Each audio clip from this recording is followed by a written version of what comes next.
for bad things to eat. The time has come for life to begin.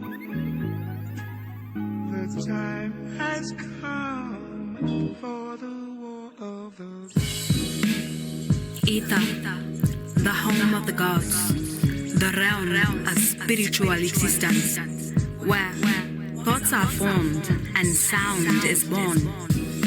Here we exist formlessly until our bodies manifest. It is here where the wars began, where higher mind battles ego and karmic debt comes to collect. Start at this place to reclaim your ascendant self, my child. Because we all know that after the wars, come peace, come peace, come peace, come peace. Peace, peace, peace, peace.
I know the tribe already know right now.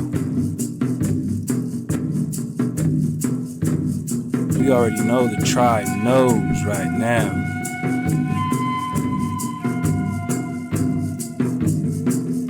But can't say the same for the hijack.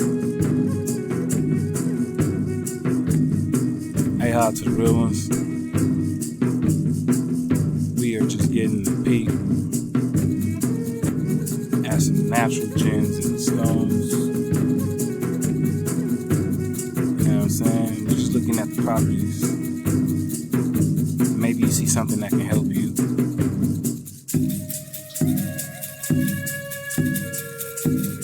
Still got a little bit more to add. You already know. The pure water flow is a forever work in progress. And we're just here to process.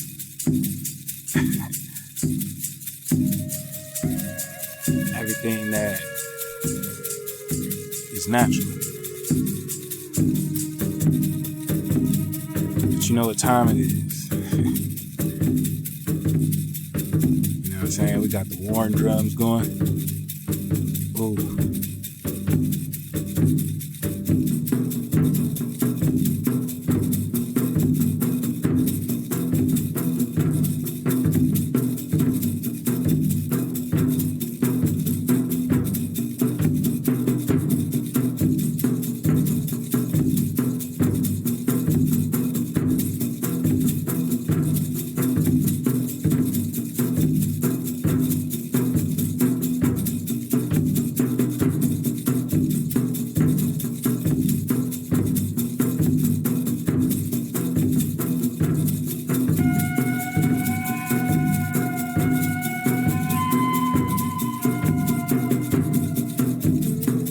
To the tribe, peace.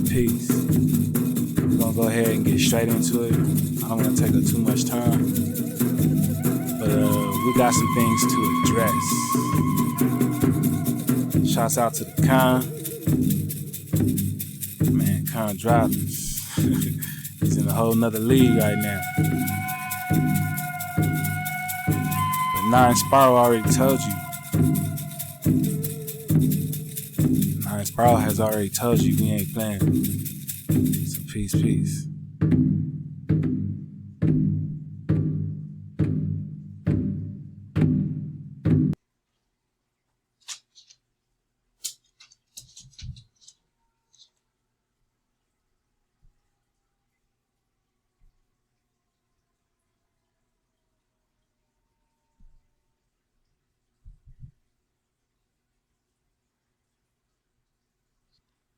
Always a peace and ahab to the bro trader Wakandan. Man, you know what I'm saying? This fire, this inspiration, this ether charge, bro. You know what I'm saying? The work you put in, it's everlasting. So every now and then I get inspired and I charge up. So we're going to tap into that bros flow.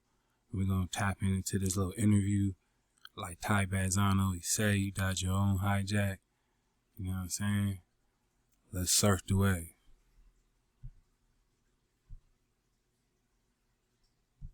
Yeah. Oh yeah. Oh, like, dude, what are you doing? Yeah, ours was festive too. It was an amazing experience. You know, we had, everybody was dressed to the nines in their African gear, and we all have Instagram. We saw it. Was beautiful, man. It was beautiful. You suffer from anxiety? Anxiety about what? Just in general, like just about life. I don't think so. Yeah. Yeah. No, I'm having it's a good time. Got you. It's interesting because it's not like you grew up saying, I want to be an actor, I want to do this. You were more of a director. Yeah. And that's how acting came about for you. Yeah. Writing, directing, it's one of those things where you don't see yourself in front. I was thinking about the whole story more so than being a person in the light. And I had to come to the realization, because I had a teacher basically who taught that a director needs to be able to know how to talk to actors, how to ask questions when you're dealing with actors. And so as I started to ask those questions, I found myself wanting to answer them. Found myself wanting to go through that exploration. And so I found it in my own way. That's probably really helpful in acting because you can kind of direct yourself. In a way, you always have to direct yourself. Mm-hmm. You always, even when you have a great director like Ryan Coogler, he's depending on the actors to come with ideas and to come to the table with their own. You have to chart your own way through, and when you run into another actor who's doing that, that's when the magic happens. Mm-hmm. A director who has that going on, he can then. His mind can go to all sorts of places because he has people that really know how to do their job. 4 years ago, we had you up here and I asked you if you were playing Black Panther. And you had the worst poker face known to man. It was like 2.5 months. That's a long time to not be able to. It was, it was 2.5 months. Like, my mama didn't know. Wow. Really? Nobody knew. Because your mom probably would have told everybody. Yeah. Like, you know what? Well, how the hell did I find out? What do you mean, how did you find out? I'm trying to think, I didn't find out, but I kind of knew. Yeah. It has the puma and a serpent. It was something that the funny thing is when you said it, it wasn't something that was outside of my scope. It was something that I had been thinking about for a few years. And I had a few incidents that they were. They led me to back to the comic book. It was a cross, a Shekinah in Peru that has the condor, it has the puma and a serpent on it, and so that the puma is a Black Panther. So you're there in Machu Picchu, which is sort of a lost city, and it reminded me of Wakanda. It reminded me of the idea of Wakanda. Back to the comic book, It was a cross, a Shekinah in Peru that has, the condor, it has the puma and a serpent on it. And so that the puma is a Black Panther. So you're there in Machu Picchu, which is sort of a lost city, and it reminded me of Wakanda. It reminded me of the idea of Wakanda. We just talking, who? We just talking, your Prester. We just talking the Khan. We just talking about the Khan and the war between Khans and Khans. And We definitely gonna see what it is, and we definitely gonna tap in. But you know, we had to get that real quick. Peace to the bro. We always get it like it's the first time. And if you listening, my guy, you know what I'm saying, when you can, continue to, you know, supply that wata back on your IG, bro. You know what I'm saying? The people can use a little bit of that flow you got. So, hey, to the real ones, I hope you guys are doing well. We're going to continue on with this Aether bus. Lego. But none deadlier than this man. The Cherokee Kid. So you're the Undertaker.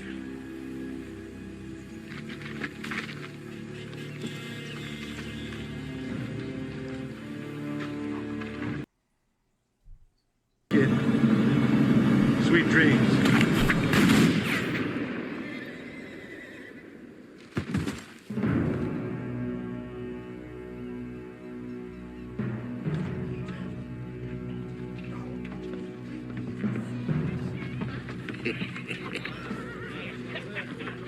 God, is he dead? Graveyard dead. Perhaps you would like to double this reward. I have a very interesting railroad I venture. bury my dead before any business transpires, Mr. Bloomington. Well, I have here some deeds that I've had. You deaf? A brave man has died. He deserves a proper eulogy. Well, just how long do you think it's going to take to finish eulogizing this? How long would it take to eulogize a great man like Moctezuma? Or Thomas Jefferson? Or Robin Hood? How long? We'll bury this man at noon tomorrow. Noon tomorrow.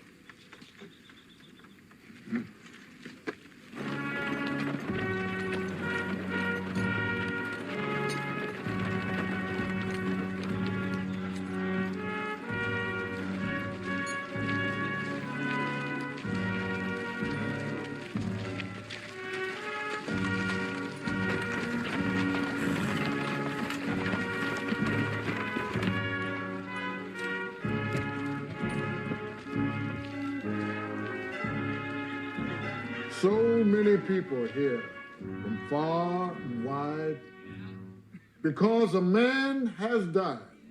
But who exactly was this man? You know who he was. You and I raised him. You tell him. You tell him who he was. I will, Mother. I'll tell You you. tell him what a good boy he was. Elizabeth, there are others here who would like to get a word in edgewise. That's right. I, Juan Nepomuceno Cortina, hero of the Mexican people, would like to speak. For it is I who taught the Cherokee Kid everything he knows. That's why he's laid up in that box now. The Cherokee Kid was the most noble, most courageous human being the world has ever known. You heard the first word he said was the most noble. You're talking noble ones, right? We're just talking con. Watch how it connect. Watch how it connect. Peace, peace to the real ones. Well, let us begin at the beginning.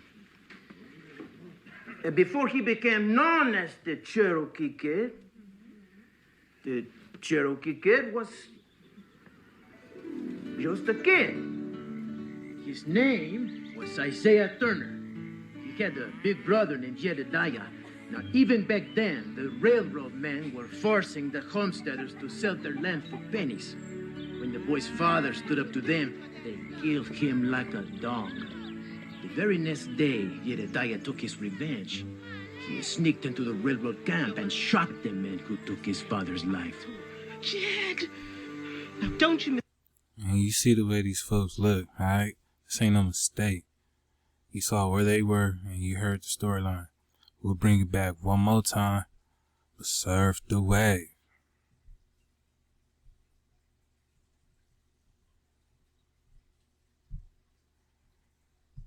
Men were forcing the homesteaders to sell their land for pennies. When the boy's father stood up to them, they killed him like a dog. Like a dog, man. Alright? Like a dog. And this is on this land, so we're not talking about the normal narrative. You know what I'm saying? We're not talking about people shackled up. We're not talking about anybody off no boat.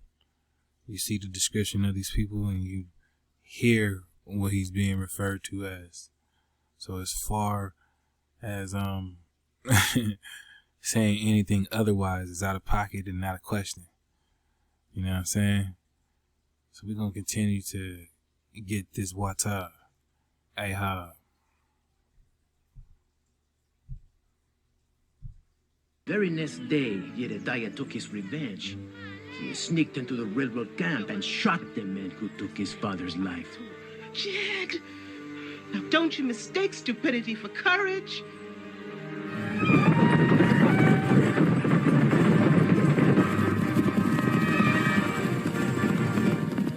That night, Mama gave to the boys their father's favorite hat.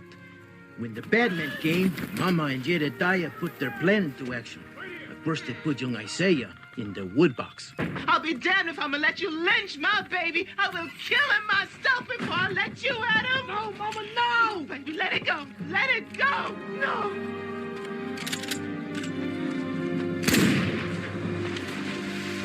No, baby, I didn't shoot Jed. We was just pretending so that Jed could get away. Let him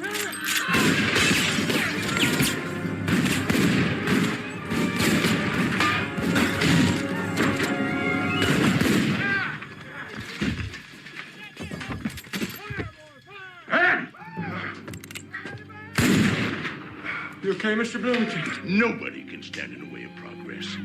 Go, get him.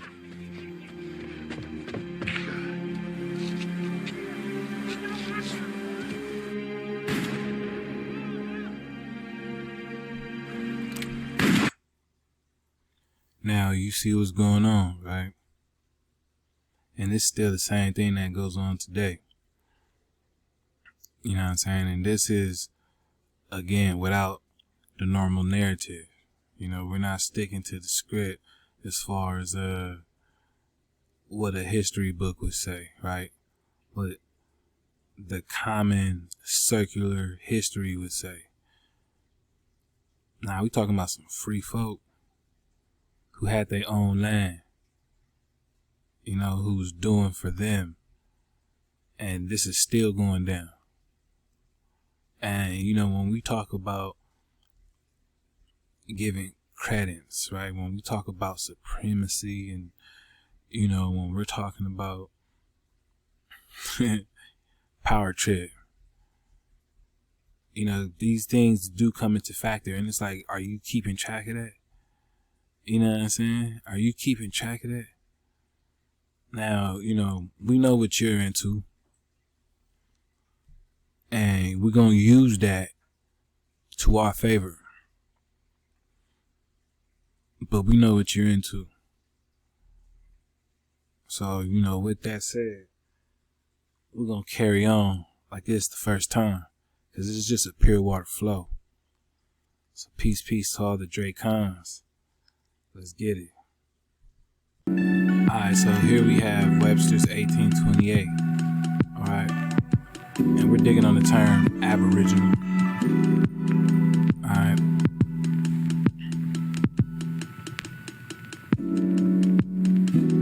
And like the bro said, you know what I'm saying? It is the primitive, the original. You know, but when we're digging on the term, as far as America goes, as far as the first dictionary printed by this guy yourself, right? It's attributed to the tribes, right? As you see, the tribes of America. Now I don't remember Tartary being a tribe or consisting of tribes. You know, they tend to talk a lot of, you know, empire talk. I mean, I don't know. we know the Most High didn't deal with the nations. You know what I'm saying? No matter how it is you may feel, the Most High dealt accordingly with his tribe, with the tribes. You know, that's why it's peace to the tribes, peace to the tribe. You know what I'm saying? But I'm not sure y'all would know too much about that flow right there. You know, what we see are the first settlers in the country are called Aboriginals. You know what I'm saying? And it says as the Celts, right? And, you know, it also says Indians in America as Aboriginals. The original, the prime, the first. And when we're digging on this, I mean, you know, even with the Celts, we know, you know who the first Europeans are and were. You know, so if we're gonna play this game, who are you? Who are you? You know, we can't even call you European anymore because you aren't Aboriginal. You know what I mean? I know we're talking about Tartarians, and we're gonna get to there later. But again, you know, we're talking about tribes. You know, they didn't necessarily deal with tribes.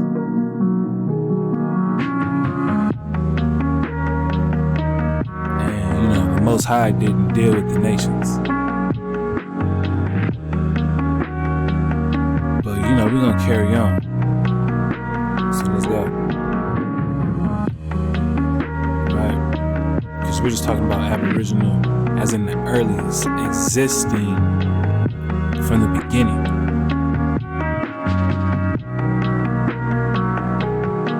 Right? Existing from the beginning. We're talking about the original inhabitant and a talk tongue. You see that? Autochthonous. Autochthonous, which is self-derived from the soil. Alright, you got that? Self-derived from the soil. So, you know, why is this important? Because why would a term like Aboriginal be offensive? Why would that come across offensive?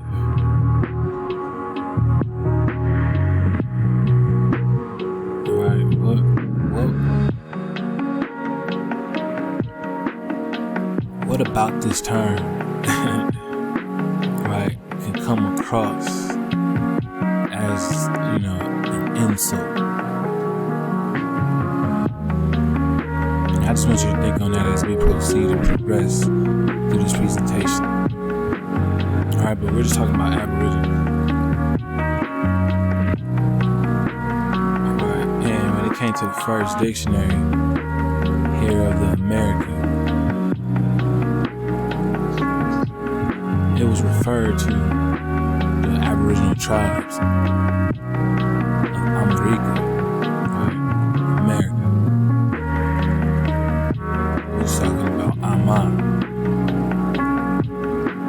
Alright, so Aboriginal, we're talking about existing, which is Hawa. Hawa is to exist. Breath is the charge. The charge is to be. Hawa. From the beginning.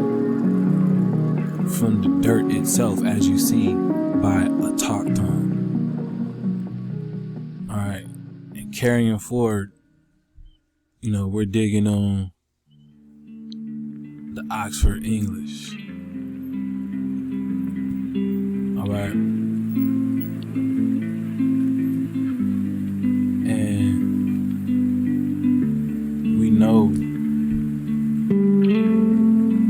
know how your kind of get down. You suppose Tartaryans. Alright. It says used by people who are not black as a hostile term of abuse or contempt. I mean, we're not gonna say that's what you know, but we are gonna let you know what it's used for and who it's used for. Alright, a dark-skinned person of any origin.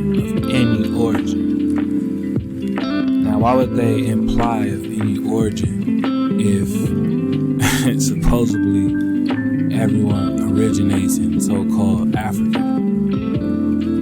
Alright, how can a dark-skinned person be of any origin? Of any origin if everyone comes from Africa? Alright? And when we're digging on this term, it is especially used in the early U.S., right? With the reference to who? American Indians. Alright? American Indians. We're gonna, continue to keep our foot on the neck of the hijacker. Because we can't accept no hijack. Not dropping this drop just to have y'all roll up, claim inheritance of things that we know for sure had nothing to do with you in a general making. Now you guys are maybe appreciators, cheerleaders, kudos to that. Sure, there's a cookie plate going around somewhere. But when we're talking about, the understanding, when we're talking about true purpose, where it came from, who designed it, and why, and how, then, buddy, there's levels to this. We're gonna keep it going. Just like I said, I didn't want to take up too much time. We just wanted a pure water flow. We just talking about some Taiwanese right now. Alright? Why are we talking about some Taiwanese?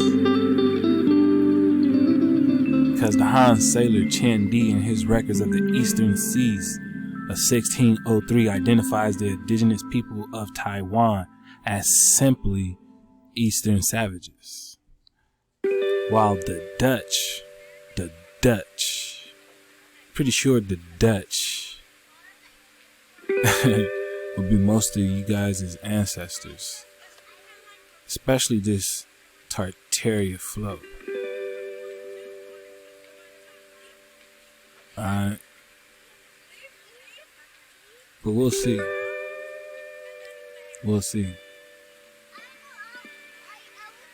It says the Dutch refer to Taiwan's original inhabitants as what? As Indians or blacks.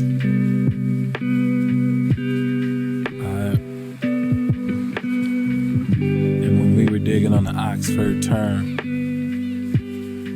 of nigga, right?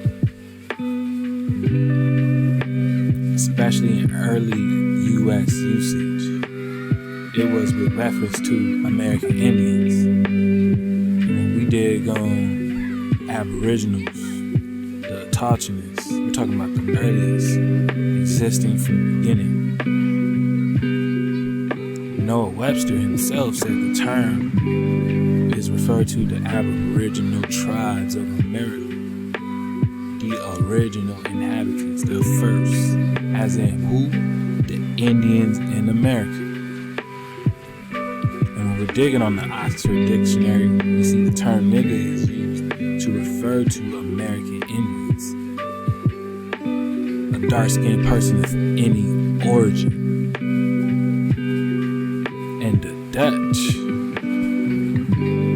who I'm sure were a lot of the gene pool your, ancestry comes from, refer to the Taiwanese as Indians or blacks.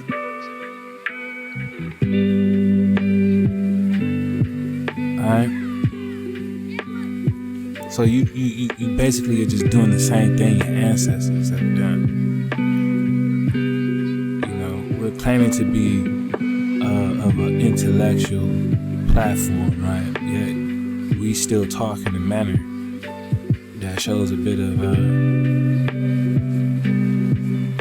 caveman behavior. Nonetheless,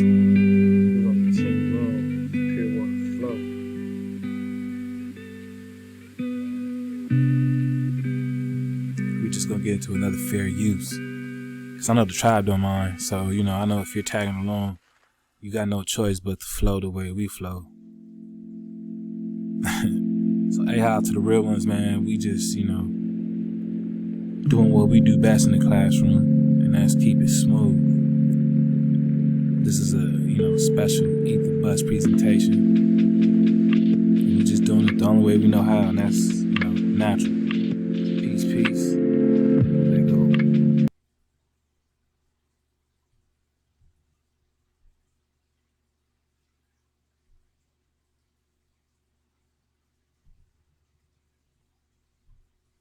When I was reading to prepare for this interview, I was quite surprised to see you use the word Aborigines talking about African Americans. You know, I've dealt with that issue.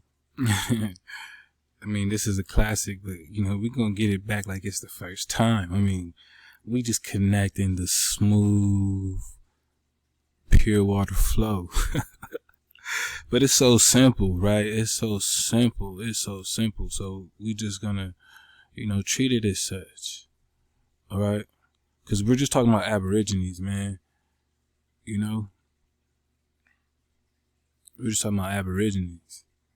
So, you know, there's all these different terms. We're gonna continue this flow. Let's go. Talking about African Americans. You know, I've dealt with that issue. I've already, you know, talked publicly about that. Talking about African Americans. You know, to see you use the word Aborigines talking about African Americans. You know, I've dealt with that issue. I've already, you know, talked publicly about that. And my purpose here today is to say that I'm very sorry, and I apologize to anyone whose feelings were hurt by my comment. Now, why would somebody's feelings be hurt by his comment? And, I mean, who is the target audience that he's apologizing to? This is what we have to keep in mind, right? These are questions we ask. Like, why would he feel like, you know, this is an error? You know, what is so derogatory about Aborigine or Aboriginal? You know, we know how other people be like, oh, it's the abhorrent. I mean, we understand that. But according to their wording, if we're talking about the earliest, the first inhabitants, the ones who come from the actual soil of that landmass by way of ontogynous, right? We're talking about the American Indian, the tribes of America, who happens to be called nigger regularly, especially in early U.S. history usage. What's offensive? You know, black, I'm pretty sure, is offensive. I mean, they're talking about Aborigines being black. The blacks of America are Aborigines. You see what I'm saying? This seems like a bit of a step up to be referred to as an Aborigine. But he's over here apologizing. Like, who's he apologizing to and why? Who's giving him the pressure to apologize? Who's breathing down his neck to say, hey, you need to make a public apology? And who's his audience? My purpose here today is to say that I'm very sorry, and I apologize to anyone whose feelings were hurt by my comment. I've made very, very clear I don't know where that comment comes from. Well, from your subconscious. Well, I guess. I mean, it's not even a normal thing anyone would say, even if you meant something in a negative fashion. I don't know. What are they talking about? You see what I'm saying? They expect you not to know the drop. But when you search the wave right here at Drop Nation, and that's in, you know, 432 hertz, everything, you know, tends to come out a bit different, right? Because you're in that drop library, you're getting these downloads, you're getting that drop, you got the ether pack, you're getting these crystals, you tuning up, you're choosing up. the pure water flow is Hawaii, and you're charging up, man. What are these guys talking about? What are they talking about? Even if you want it to be offensive, what would be offensive about it? All right. And this is how you know they were trying to at least diverge attention from the topic itself, because he just threw you a major clue, a major wrench, you know. But this been happening, right? Because it's in his subconscious. So obviously this is passed down knowledge that they keep away. They keep away. So when you refer to that first simply as something dark, where's the respect? Yeah, you claim and cry for respect, and just by, you know, keeping the code, you accuse the brethren of supremacy. Yo, Spiral 9 already told y'all, but we gonna continue. Peace, peace. I guess. I mean, it's not even a normal thing anyone would say, even if you meant something in a negative fashion. I don't know if you would pull that out. But for me personally, you can't just close down camp and stop trying to do the things that you think are right. Just because somebody, you may give them an unfortunate bit of ammunition, you still got to continue to fight on and do what's best for the state in the long run. And but frankly, it's going to give me the opportunity to, you know, talk about things that I may never been able to talk about before. You mean the bill? Well, the bill, or you know what I'm saying? Yo, what's so offensive? Right, and why is he apologizing? I just want you to keep that in mind. Talk publicly about that. And my purpose here today is to say that I'm very sorry, and I apologize to anyone whose feelings were hurt by my comment. I've made very, very clear I don't know where that comment comes from. Well, from your subconscious. Well, So, you know, he's talking to a so-called Aboriginal audience of the copper-colored tribes of America. The first American slips up by calling them the prime people, the principal people, and he's forced to say sorry. So I think we should check into, you know, who made him say sorry, if y'all don't mind, because that kind of has me at interest. So we're going to see what we find. Peace, peace. Alright, so back to Pure Water Flow. We see that the Alabama State Senate, Scott Beanton, apologizes for calling the Naga Aborigines. Alright, he apologizes for calling the Naga Aborigines. Right. He apologized for a comment he made referring to who you know, Tartarians want to refer to as black people. The blacks. He called the blacks Aborigines. Alright. And then in a press conference, he said that he was sorry for the remark, calling it both inappropriate, careless, and unnecessary. Alright. So we heard how, you know, he said that he was sorry for the feelings that were hurt. Let's see what was really going down. Alright, we're gonna belly flop into this article. Alright. It says Beanson said he had not discussed his comments with minority members of the Senate, but would be happy to if they wanted to talk to him. So he wants to let them know, like, hey, y'all some Aborigines. Because he feels like, you know, he's already said something, right? It says the wire that Benson wore during the FBI investigation recorded him and two other Republicans joking about economic development in predominantly black Greene County and Green Track Casino, which was one of the county's largest employers. That's y'all Indians, former Republican Benjamin Lewis said. They're Aborigines, but they're not Indians, replied Beeson. Alright, so the FBI put them up to this and gave them a wire, and then they wore a wire with the FBI. Why would he be wearing a wire? Why would the FBI be recording? Alright. And, you know, this judge, he's a judge now. Okay, this dude right here. said that, you know, the Aborigines were Indians. And he said they're not Indians, right? But they are Aborigines. So you see how the term is interchangeable, alright? And we already got the same breakdown right here, right? Indians or blacks, for lack of better words. I mean, I guess, right? It says Senate Minority Leader Roger Bedford, a Democrat, Roosevelt, said he was both shocked and sad that in 2011 the Senate Republican leadership will condone Scott Beasley's racist comments. So I guess it's racist, right? It's racist to call, you know, the natural ones Aborigine first. Maybe they meant it in a derogatory term.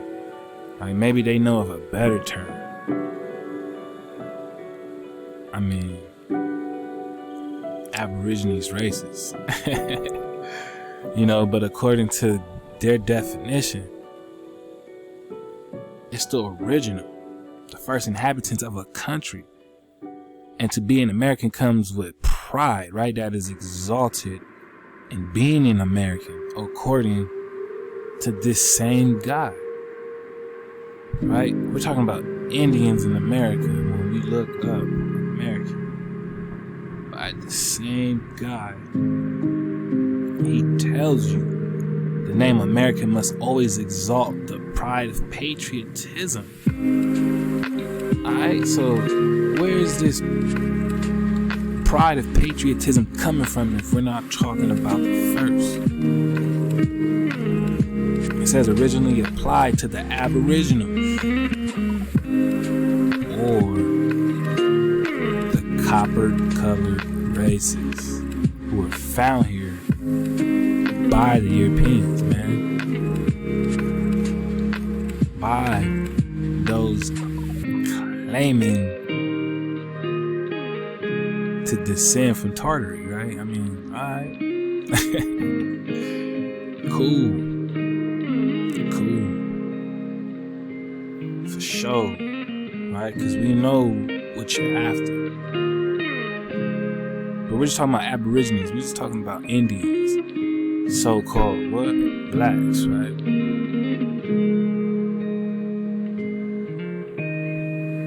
Here, this senator called a bunch of blacks Aborigines.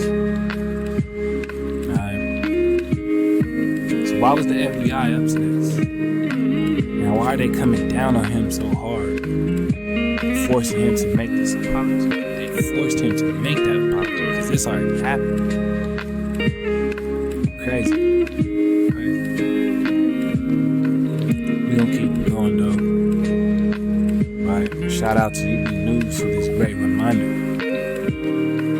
We're talking about the father of all men.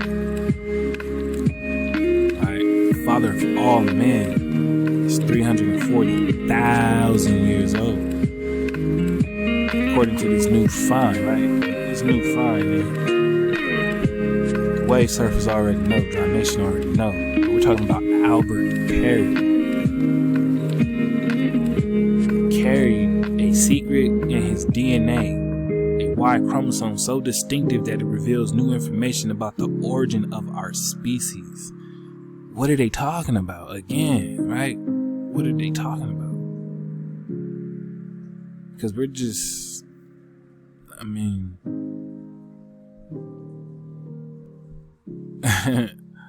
a dark-skinned person of any origin is a nigga, right? And we're talking about American Indians.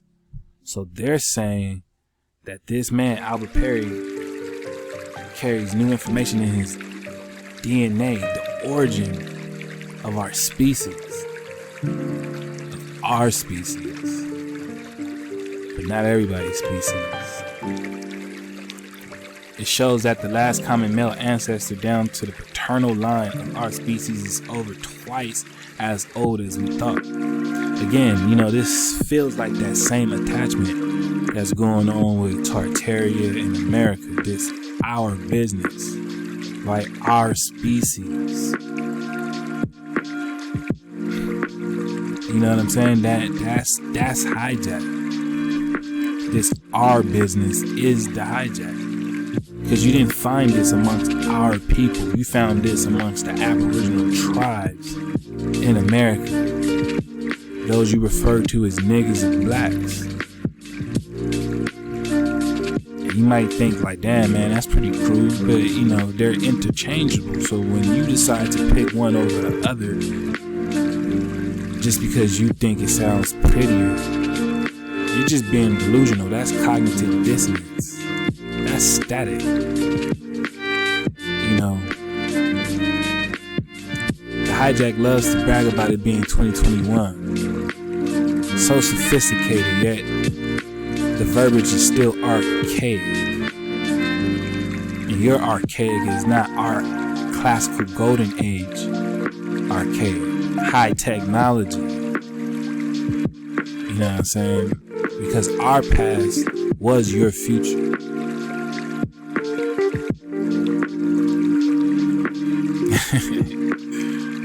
What they dream of a futuristic outlook was our past. Alright, it says one possible explanation is that hundreds of thousands of years ago, modern and archaic humans in Central Africa interbred, adding to known examples of interbreeding. But that's not so. Why is that? Because Albert Perry, who was recently deceased, was an Aboriginal American who lived in South Carolina. Right? And a few years ago, one of his female relatives submitted a sample of his DNA to a company called Family Tree DNA for genealogical analysts. Alright? And you see what happens? When you submit your DNA, they end up testing your chromosomes, man. And they find out shit like this. And you're just trying to figure out what haplogroup you belong to, supposedly. Right? But this Naga right here is from South Carolina. Alright? South Carolina. You know what I'm saying? If you've been surfing the wave, you know about the ties that's been mentioned with this Carolina business, especially for the Levitical cities. Shout out to the bro Teach. Shout out to the bro Teach, man. It was good, you know, tapping in with my bro. Got a lot to catch up on, man. If you surfing the wave. Yes, sir, man. Yes, sir. Happy Earth Day to the real one, you know what I'm saying? Carrying on. This Aboriginal American lived in South Carolina. Alright? And considering what we know, the Dutch refer to, you know, blacks as Indians, Indians as blacks. Alright? Oxford Dictionary refers to niggas as American Indians. And the American Indian, alright, according to Noah Webster, is the Aboriginal of America. We're just talking about the copper-colored cons. So the fact that Albert Perry's Y chromosome stretches back to 340,000 years. I mean, we're talking about anything before a fucking evolution ever happened. It says geneticists can use such samples to work out how we are related to one another. Hundreds of thousands of people have now had their DNA tested. The data from these tests have shown that all men gain their Y chromosome from a common male ancestor. This genetic atom lived between 60,000 and 140,000 years ago. All men except Perry, that is. I mean, that's just, you know, whoever sent in their DNA, man. Because, you know, the real ones haven't done no shit like that. So they don't have enough to say that, you know, they've tested everything. Alright? They tried to place him on the family tree, and they couldn't. His Y chromosome is different, but this nigga's from South Carolina. Alright, and you know, there's a lot that happened in South Carolina. If we're talking about Aboriginals, if we're talking about the first, right? This right here is the University of South Carolina, and we're just talking about the Topper site. Alright, the Topper site is an exhibit, right?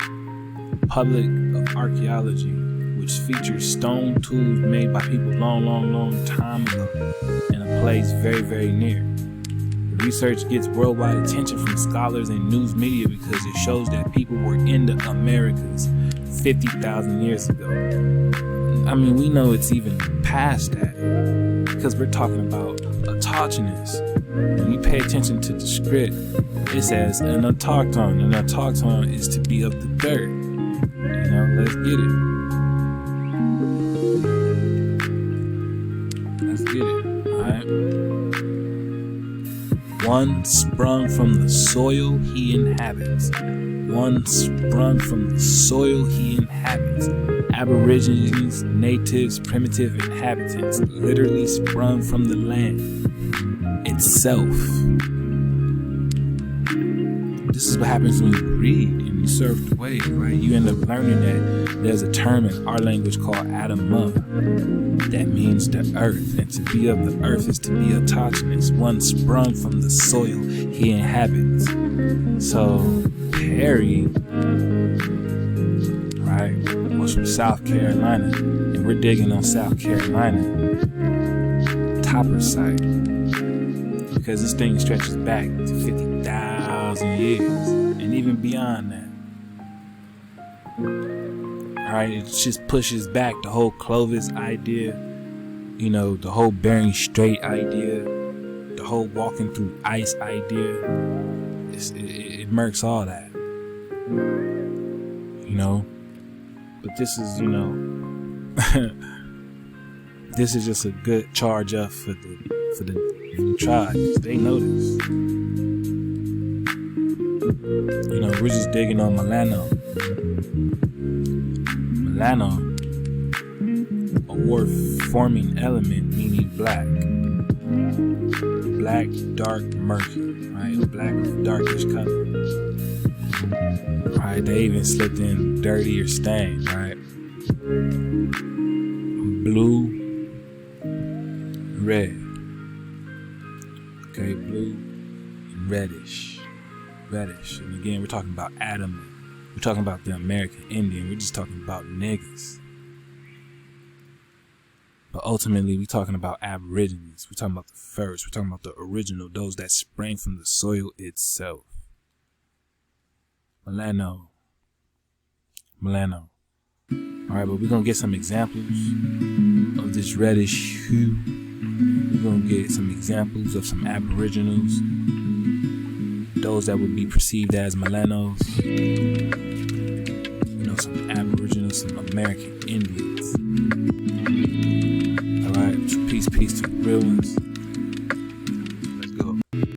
Alright, so, you know, here we can see it for ourselves. Alright, we're just talking about your ancestors. We're just talking about some Aborigines that actually had the capability of depicting themselves on the walls. Alright? I mean, we're just talking about you. Alright? We're just talking about what sprang from the soil itself. You know, just so we're not confused. Just so there's none of this our talk, our ancestors. Nah, this is a tribal flow. Alright, 9 Spiral already told you. Spiral 9, man. The Aether one, he already told you. Right, but we're just taking, it's light work. Hey, hi to everyone in the classroom. Peace to the real ones. Peace to you.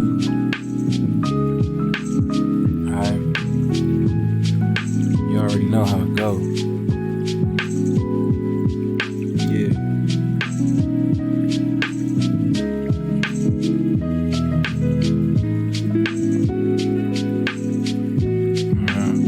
Melanos. Indians, man.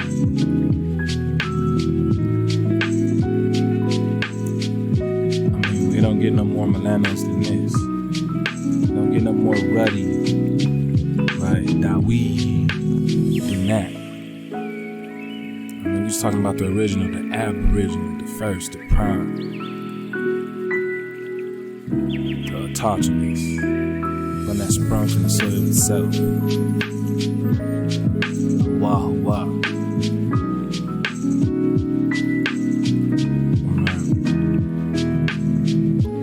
We know you want to fit into such a beautiful narrative. We know you want to fit into the script because the script is marvelous. But that marvelous act is a miracle. Wow. We had a science on it. You know, not to use the term, but you know, we wrecking the hijack right now. And we about to, you know, slide in to the next level of this ether bus. So peace to the real ones. Make sure you dodging the static. Shout out to the ether squad. Five Eyes, yourself, the real. We're gonna go ahead and continue though. Alright. Peace. Alright, so here we have melatonin. Alright. Melatonin is a chemical formed in the pineal gland. Alright. And of course it's talking about a black or dark substance. And it's also dealing with serotonin. So-called because its secretion is inhabited by sunlight, or because it changes the skin color of certain people. You know, we're not gonna fall into the hijack of the hijack, because we're not talking about no fucking animals when we're dealing with melatonin. Alright? That's just straight up.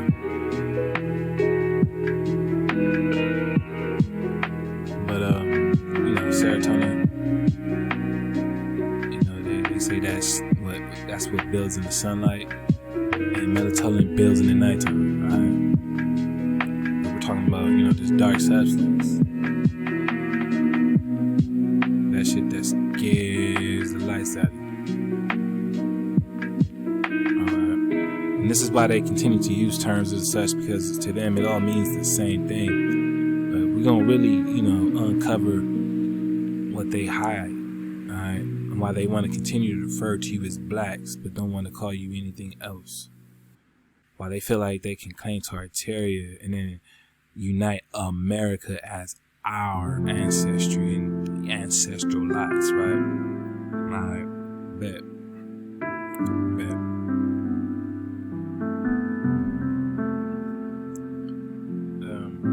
When we're dealing with this pineal gland function, not only is it producing melatonins, you know, but we also got calcite microcrystals in the pineal gland of the human brain. Alright, the first physical and chemical studies. Y'all know how we do. But we're talking about electromagnetics.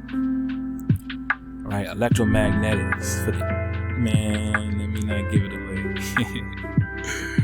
It says a new form of mineralization has been studied in the pineal gland of the human brain. It consists of small crystals that are less than 20 micron in length and that are completely distinct from the often observed mulberry type hydroxyapatite concretions. Alright. Shouts out to everyone getting that appetite from the spot, naturalbylog.net. And just, you know, everyone that's been making these purchases. It's a special AHA. I mean, just to see these orders pour in, you know, we really appreciate it. So, you know, AHA to all, you know, real wave surfers and the rare breeds.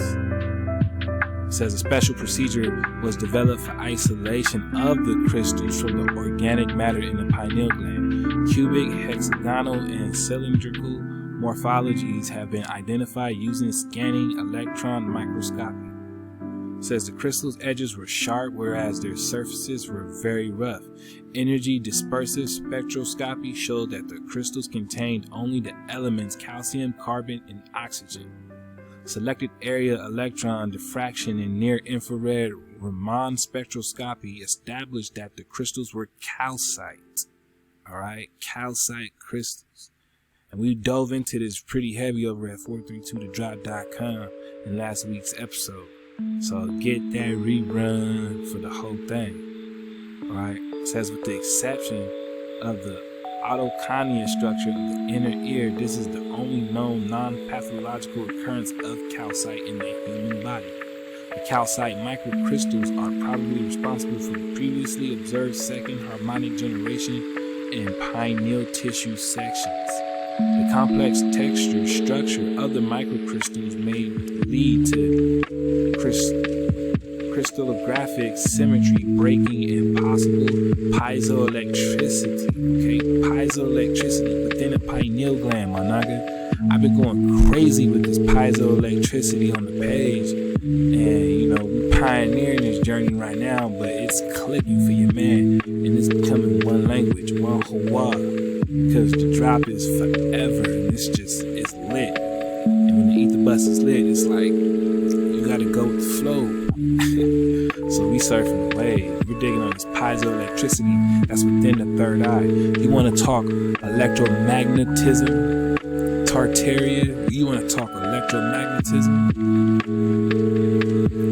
Well, we understand that the melatonin is secreted from what? Let's get this back real quick, because the melatonin, which is the melas, right? The skin pigmentation is secreted from the pineal gland. So a person's skin tone is produced from that pineal gland. So this is how we know what time it is based off what you look like. And I know your ancestors never wanted us to understand this, but it's rap for that ass. Because Nagas can read. Alright? And the fact that we can read is amazing, because now we understand the pineal gland gives the original Naga, the Aboriginal, their melanin. Alright? And we're understanding that not only is the melanin inside the pineal gland, but now we're talking calcite crystals that build on the piezoelectricity. Alright? It says, it is believed that the presence of the two crystalline compounds in the pineal gland is biologically significant, suggesting two entirely different mechanisms of formation and biological function. Study directed toward the elucidation of the formation and functions. Shout out to the Templar. We're just talking function. We're talking Prester. We in that con flow. We gonna finish it off, right? Keep this in mind, because the function is the con and the con is the function. We're talking about a possible non-thermal interaction with external electromagnetic fields and currently in progress. Electromagnetic fields on the external level. That's what's being produced by this calcite that rests in the third eye of the chosen one.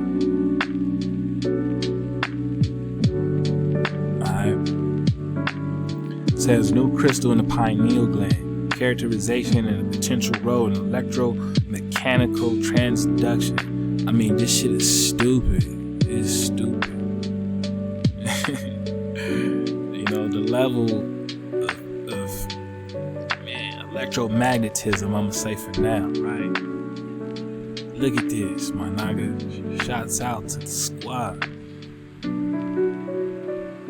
Right?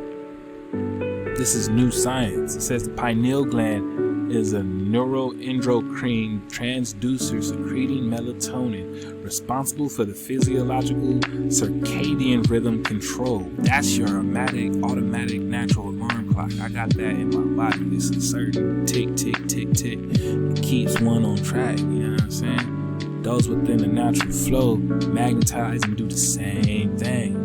We're talking about your circadian rhythm. A new form of biomineralization has been studied in the pineal gland. Right? You got how it was the size of, the macron, right? It says these crystals could be responsible for electromechanical biological transduction mechanism in the pineal gland due to the structure and piezoelectric properties, man. Piezoelectric. Dig on my IG. I'm breaking the piezoelectricity down and what that means and how you can materialize your thoughts in real time.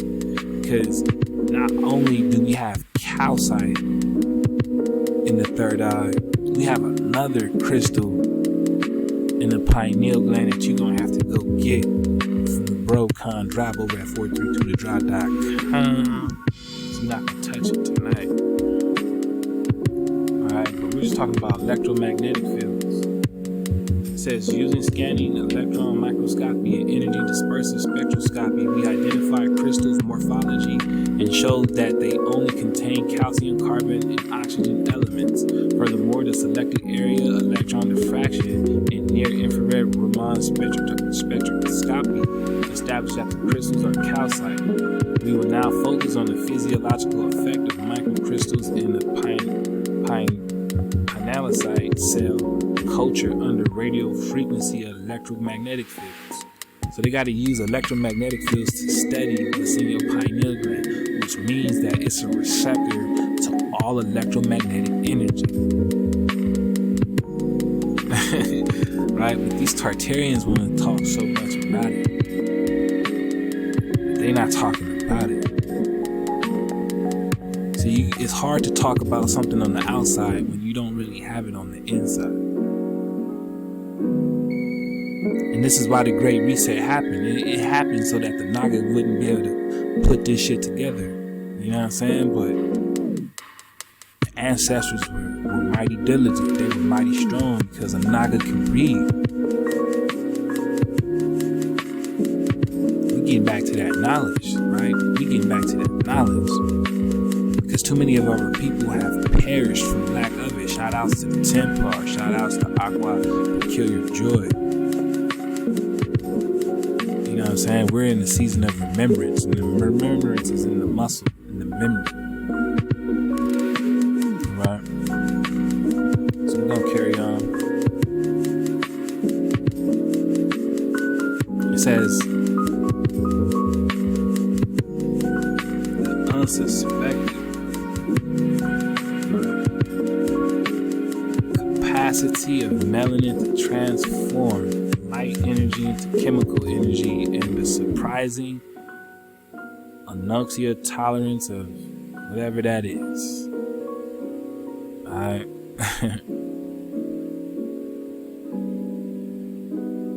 What are we talking about right here?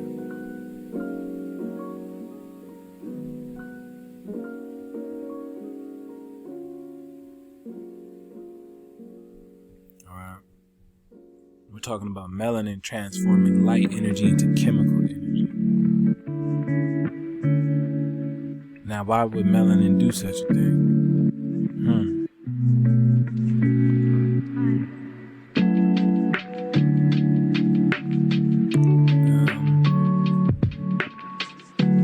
Let's get it. We touched on this in another part. We'll get to it.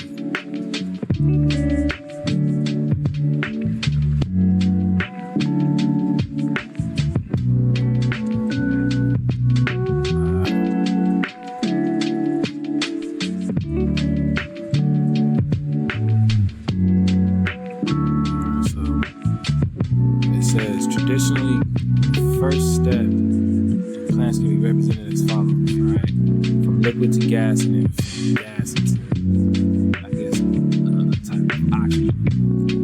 It says traditionally gives you much value to molecular oxygen is generated as a result of the dissociation of the water molecule, but in our opinion, the value product is molecular hydrogen, since it is the carrier of energy par excellence in the entire universe, besides a powerful antioxidant effect that is very useful in biochemical terms. And on the other hand, oxygen is toxic to concentration.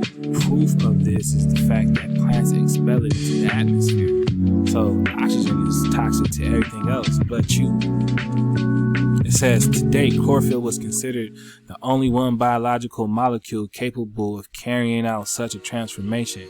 But now that melanin makes its appearance as a bioenergetic molecule of first order, the old paradigm of chlorophyll is broken into 1,000 pieces. Alright, it says melanin is chlorophyll. Melanin, luminous energy becomes chemical. Let's get that back. Melanin, luminous energy becomes chemical. Luminous energy is light. So we're talking about melanin, light energy becomes chemical, as in chlorophyll happens, but is thousands of times more efficient. That means your melanin is way more efficient than the green on the plant. All right, 1,000 times more. All right, it absorbs all of the electromagnetic spectrum. Your melanin absorbs all of the electromagnetic spectrum. This is from radio waves to gamma rays, and chlorophyll just absorbs the extreme visible light, blue and red. That's it. Your melanin absorbs the entire electromagnetic wave. Alright? The entire thing.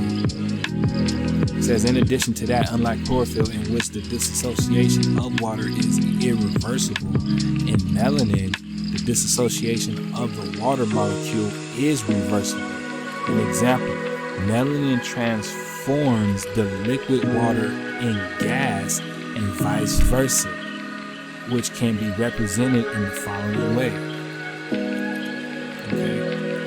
It says H2O, which is the liquid, into a 2 hydrogen gas, and then that hydrogen gas turns into an oxygen gas, and then they combine to make an H2O liquid plus the 4 what? The 4 what? What does that say right there? 4 ether. The melanin produces the ether. Alright? Melanin produces the ether. It says for every 2 molecules of water that is reformed, 4 high energy electrons are generated by what we obtain energy during dissociation, and also the reformation of the water molecule. Part of the energy that is released as a result of the dissociation of the water molecule is captured by the hydrogen molecule, which carries it. Since the hydrogen molecule is not combined with the water, it moves through it, and in the case of the cells, scrolls through cytoplasm, allowing it to reach up to the last corner of the cell. You transform this into ether by way of electron and chemical energy. Alright?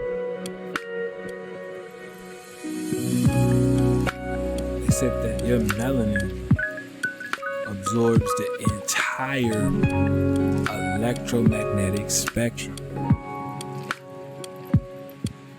Entire electromagnetic spectrum. And these Tartarians like to, brag about the ether so bad, right?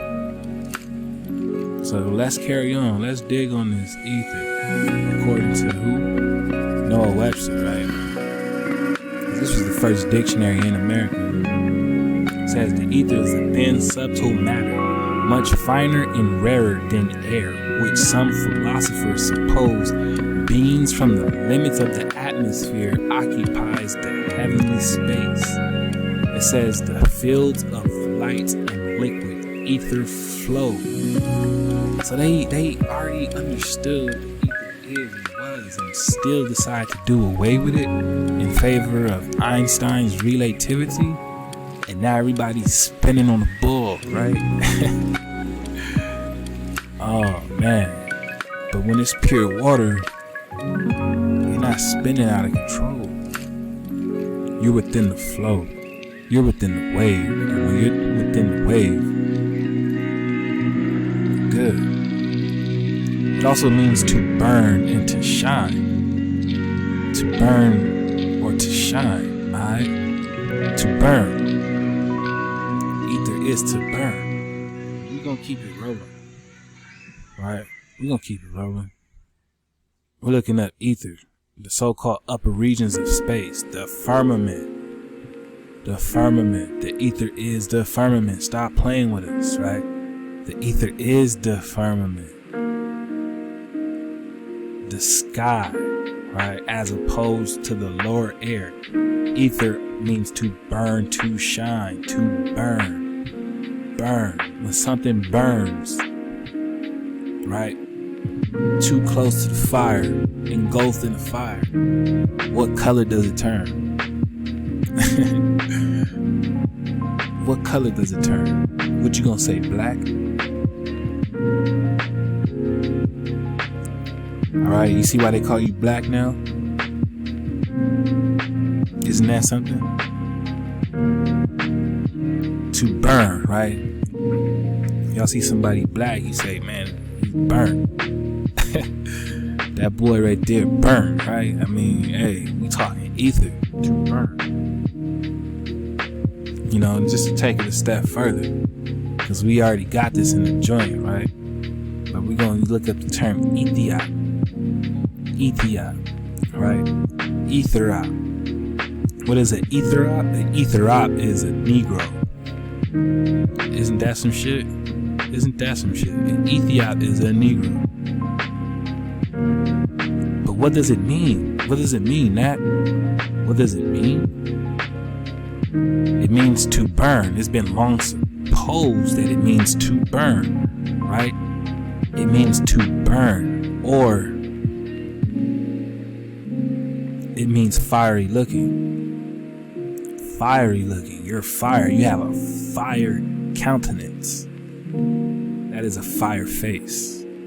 Right? You have a face of fire. What fire are we talking about?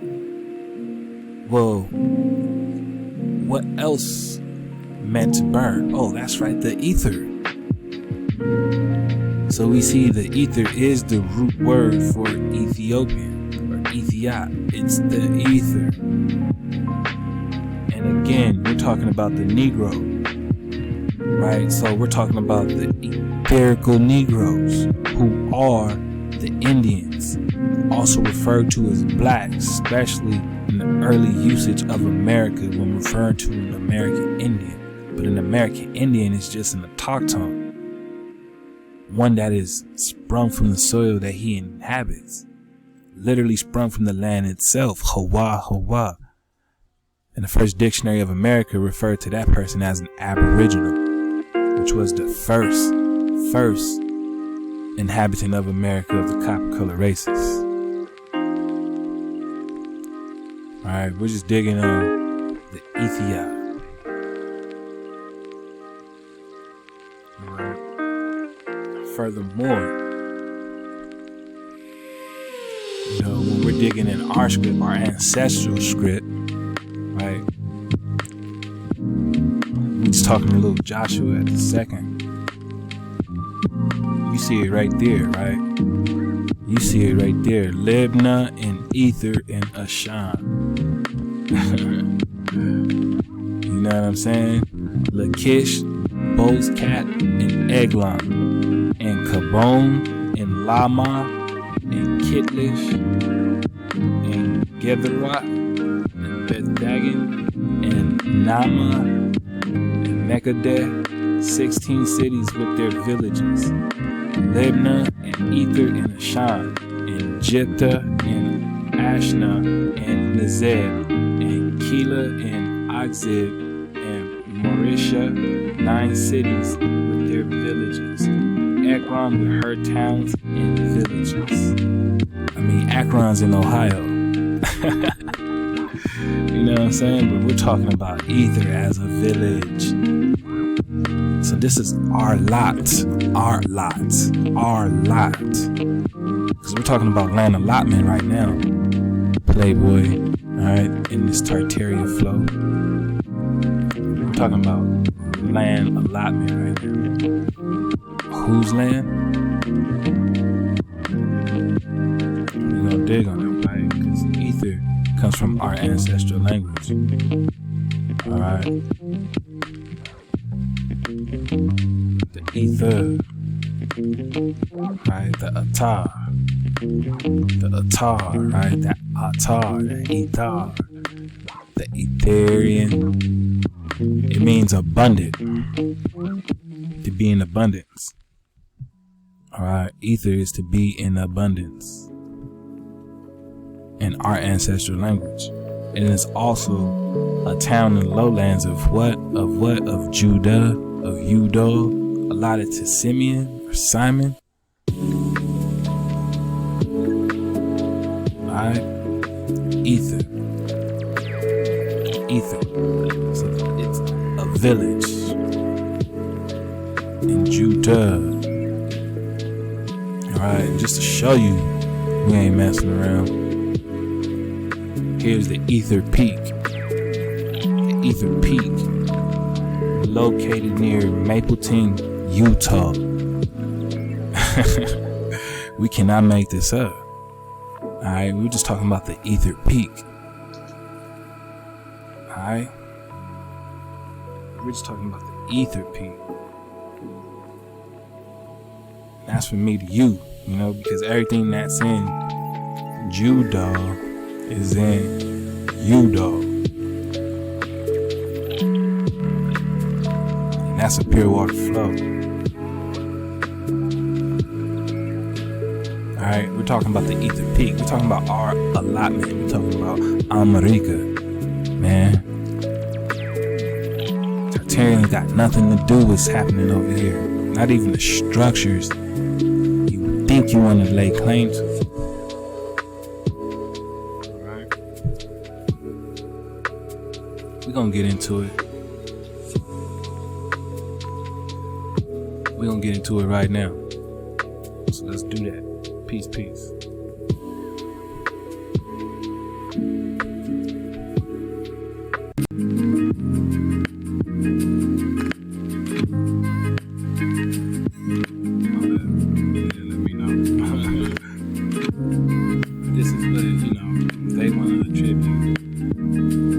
Magnetism and structures, right? And they want to say because you can see shit like this that they did this, or that this was their idea, or that their ancestors somehow, some way were the ones producing this as Tartarians, right? Because of electromagnetic frequency, right? But when we're talking about the melanin ones, the Melanos, the Aboriginals,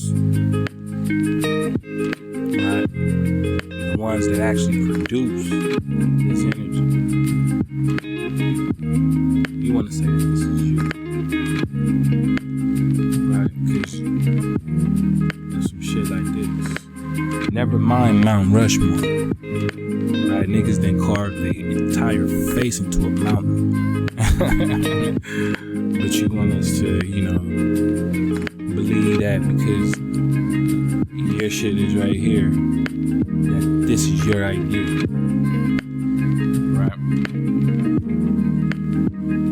I'm talking magnets, right? Magnetism, high concentrations of it, huh?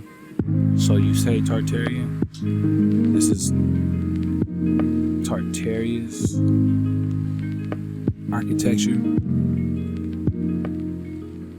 right? Not so-called Moors, not so-called the indigenous ancient Israelites. We're not credence to none of that, huh? We just straight up Tartaria. I players. Okay, that's how y'all want to go. And this is you. We building on electromagnetism right now. I'm talking about piezoelectricity being sparked from calcite crystals within the pineal gland. We're going to talk about melatonin, which means black dark substance that is secreted by the pineal gland. Alright, we want to talk about transduction, transforming light into chemical energy known as ether, which is what you clearly know. A electromagnetism comes from ether. You know this, right? Alright, so let's continue surfing away. Since this is something we know.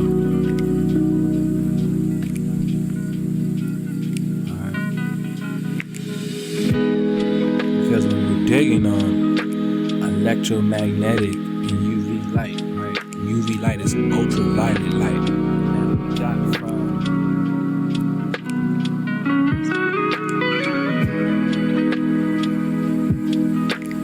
we got from this article right here that melanin absorbs all of the electromagnetic spectrum, all of it, the entire spectrum. That means everything. UV light, radio waves, gamma rays, cosmic sun energy, all of it, right? But we're gonna look at electromagnetic and UV light, and we're gonna scroll down, and it says what right away. I mean, look off the top, right? Tartary. It says ultraviolet light is a type of electromagnetic radiation that makes black light posters glow and is responsible for summer tans and sunburns. The comic designations are radio waves, microwaves, infrared, visible light, ultraviolet, X-rays, and gamma rays. Okay, so this is electromagnetic radiation in this UV light. And you want us to believe that this was about you?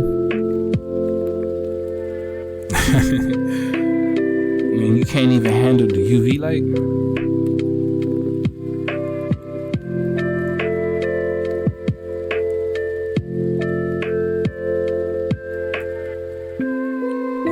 Like seriously? And this is what a hijack does. They do hijack shit. Like use words like ours with no respect. I mean, that's what a parasite does, right? It just feeds off your body with no discretion about how you feel about them feeding off your body. They don't ask you for permission. They just attach themselves and say that it's ours now. Sounds like a movie we know. I mean, it's amazing how far the hijack will go. Right? They'll tell you that they had an overstanding of electromagnetic energy and used it and harnessed it. But they can't even handle the UV light, which is a type of electromagnetic radiation. But we know melanin absorbs all of the electromagnetic spectrum. All of it.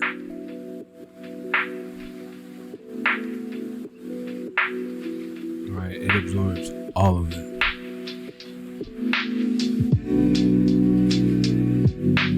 Alright, here we have this article. Since we want to talk about melanin, right? Because I know they're going to try to say, as Tartarians, they had melanin. Yeah, no doubt. Right? No doubt. Your melanin is called pheomelanin. How does pheomelanin synthesis contribute to melanogenogenesis? Melanogenogenesis, right? It says, the correlation between the red hair, pale skin phenotype is The correlation between the red hair, pale skin phenotype and increased melanoma risk has been established for over 20 years. What is melanoma? Alright, what is melanoma? We're gonna have to get that, alright? What is melanoma?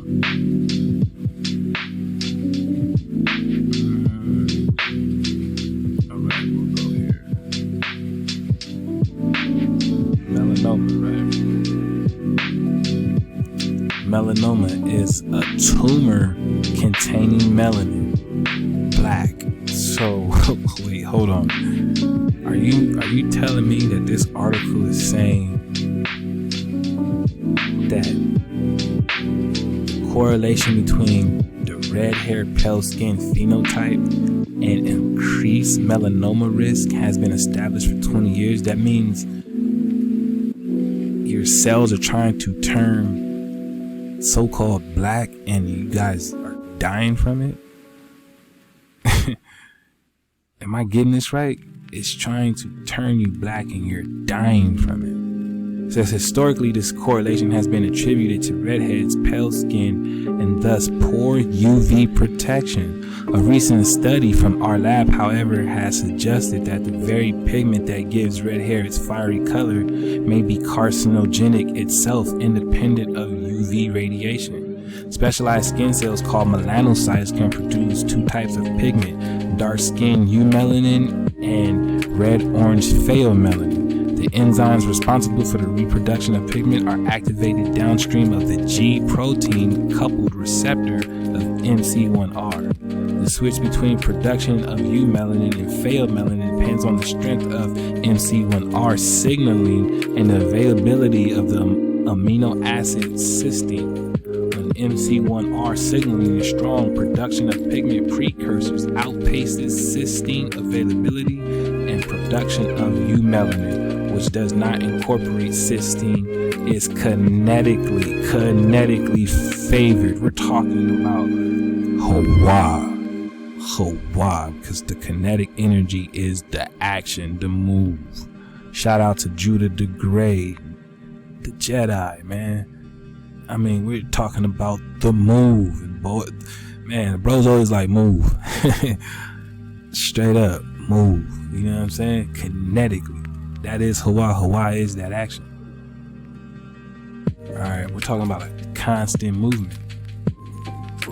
So it seems to me, Tartarian, that this melanoma is a tumor of black substance. Right? Tumor containing melanin. That melanin kills you. And this is from UV radiation.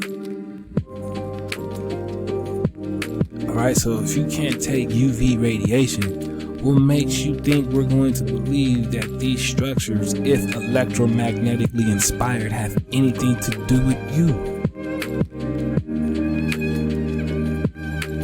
You can't even be around its power, which is why you probably can't be around its people, as the etheric Ethiopians, the Negro, the Negus, the Naga, the Noble.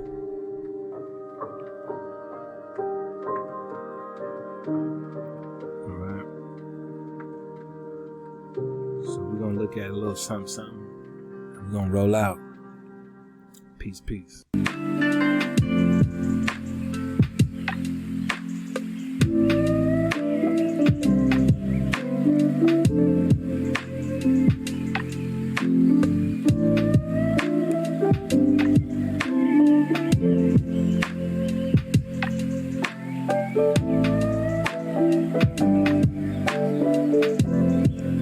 You rolled up on us.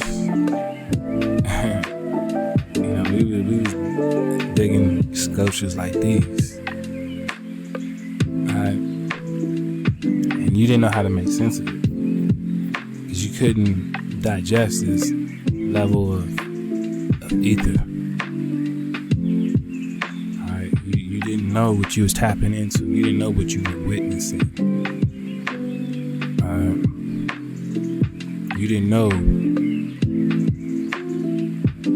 how far, we were trying to take this. And you still thought that you could somehow, some way sneak in and make it fit. Right? But we know how to hijack games, right? They big time like to dig on what's ours. Right, but even in your theory of hijack,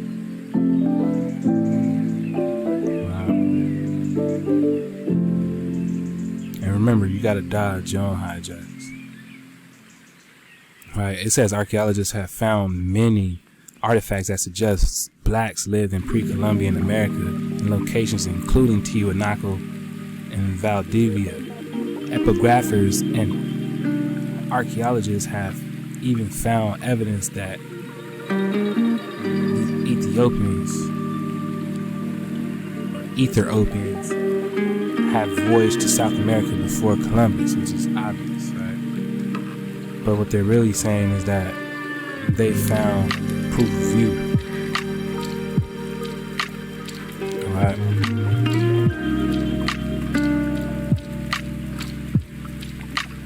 There's also evidence that Sumerians were in South America.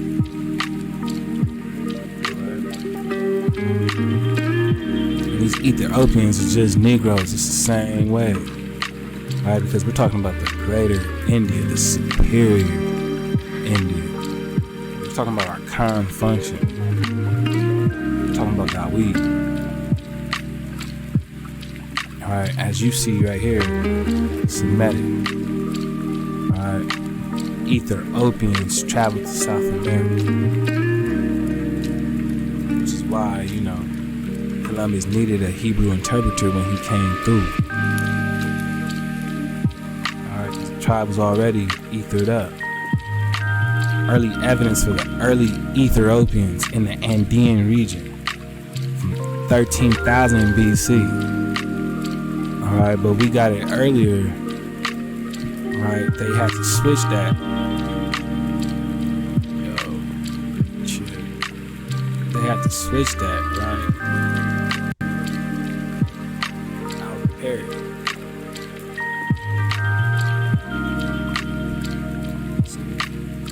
Perry was digging on it on some 300,000, 340,000, right? Killing that whole 13,000 joint, even when we were digging on the top of it. They previously believed America was first populated about 13,000 years ago. Albert Perry is saying otherwise. So these Ethiopians, or these Nagas, have been here, alright, which is the Autochthon, the Aborigines, those who are literally sprung from the soil, from the land itself, right? We're talking about these Ethiopians.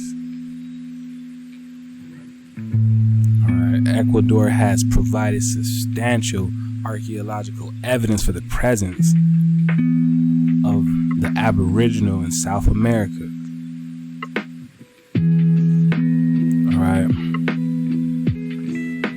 One of the most famous ones was this one right here. Alright. Alright, straight up. The Ethiopian. This show don't look like no Ethiopian I know. But, you know, we just in that pure water flow, man. Hey, how to the tribe. Peace to the real ones. You know, Tawada for choosing and tuning up. With a kind like myself, man. It's been a magnetic flow charging up with y'all. Serving this lightweight to these hijacks, knocking them off.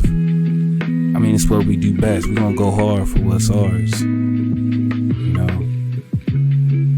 I heard the con going off, and I'm like, man, seeing, you know, 9 Spiral, man, he tapped me in, so, you know, I'm all charged up.